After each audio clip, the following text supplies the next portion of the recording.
Got a riddle for you. Let me adjust this. It's better. You can see my old face better. Um, I was getting stuff together. I've got the black locust bow, that the forever project that I'm going to work on today.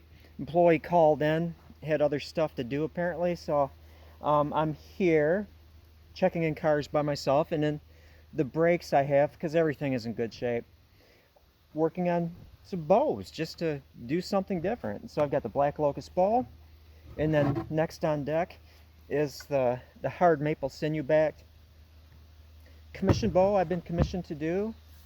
Then I'm going to work on, I've actually scored choke cherry, so I've got several choke cherry staves to do. I mean, I'm talking, they will be accurate representations of Northern Plains horse bows, including I'm going to buy buffalo backstrap sinew for the strings in the backing, and who knows, I might experiment with sprinkling on the ground clay on them, but they are going to be very accurate.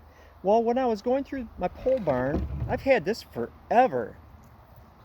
I don't know where I think I got it from Ellie Enterprises on eBay. Look at that. We all know what that is. But you can also see the propeller twist, which is neither here nor there because it's Osage, and you can get propeller twists out pretty easy. You clamp one side of the bow, get it super hot, clamp the other, and just twist it. And it responds nicely. Osage and mulberry respond so well to dry heat. But I'm looking at this. The potential of it. This is wide. It has a clean back. And I'm thinking, how many bows can I get out of this? Now, some people would probably get just one bow. But I'm thinking, here, let me just hold. Look at this beautiful, clean, propeller twisted wood up, but again, it doesn't matter. Piece of Osage. And my mind harkens back to the time when it was only available in the Missouri Valley, and they had to carry it north to make their bows.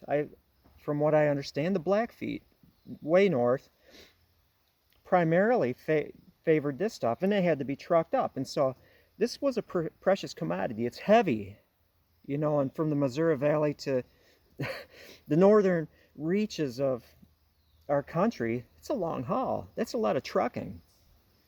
And so I can picture, here's a piece of Osage. Group of people, maybe a small group, maybe family, what have you, and they say, I want to share in that wood because it's beautiful bow wood. Now, as I led you to believe, which is in the resource book, Encyclopedia of North American Bows, Arrows, and Quivers, Osage bows, they would leave the heartwood on. And part of that probably is economic, transportation, as well as if it's sinew backing, you're going to, whatever, you know, sinew's going to take up the tension. And look how pretty that is. It would be almost like a yew bow where it has a sapwood and the heartwood. I'm looking at this. How many bows can I get out of this big piece? This is about 4 inches wide. And I would be remiss if I only got one little bow out of this. I could probably, without being so greedy I ruin it all, one bow, two bows, and then carefully splitting it where I'd actually sand the sides so I can clearly see the growth rings, pick out the growth ring in which I want to separate it from the bottom portion of the pie on both sides, and carefully split it out so I get the bottom part of that triangle for an all heartwood, also a gullwing bow. So I can probably get 3 bows out of this. And again, you have to be careful when you're doing that, is that you don't want to get so ambitious that you wind up ruining the whole thing. Or else, I was only able to get 1 bow out of this, luckily, and ruin the other 2 potential bows. So that definitely would be in the realm of very careful. Now, what tools would I use? I would use probably sandpaper, you know, just so I can definitely see the growth rings on the side, extend it across here, and then go on the other side. I'd probably use a series of chisels and go at it from both sides at once, being very cautious to split it very slowly with multiple chisels along here. And that's what I've done in the past. If it was completely straight, I could take my now I used the wrong tools for like certain purposes. I use my table saw as a bandsaw, which is dangerous. Do not do that. And I would also use, I've got a small circular saw, a small one with like a 6-inch blade. Set the depth and just score it along the growth ring as best as possible and have it set at an angle, or do it freehand, which is, again, your wrist kickback, just to get that split started so I can separate between the upper and lower portions of it. Because when you're talking about this, I mean, you're at the bare minimum. You can't waste any of this wood. You have to be super careful. But with that, I'm going to stop yapping. Thank you for watching. Maybe I gave you some ideas. And again, if you're sinew backing, don't discount.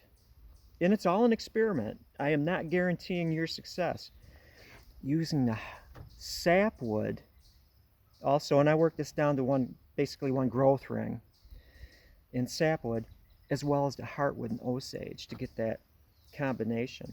Now, in the Encyclopedia of Native American Bows, Arrows, and Quivers, I believe that there were also self bows in Osage that used the sapwood.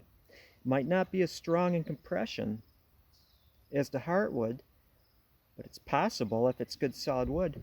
It might be strong enough in tension, provided you don't want to have like 1,000-pound draw weight bow. Keep in mind, less stresses in a 40-pound bow at your draw weight than a 70-pound. Captain Obvious here. Something to think about. That's all. You are freed from this formation. Hooah!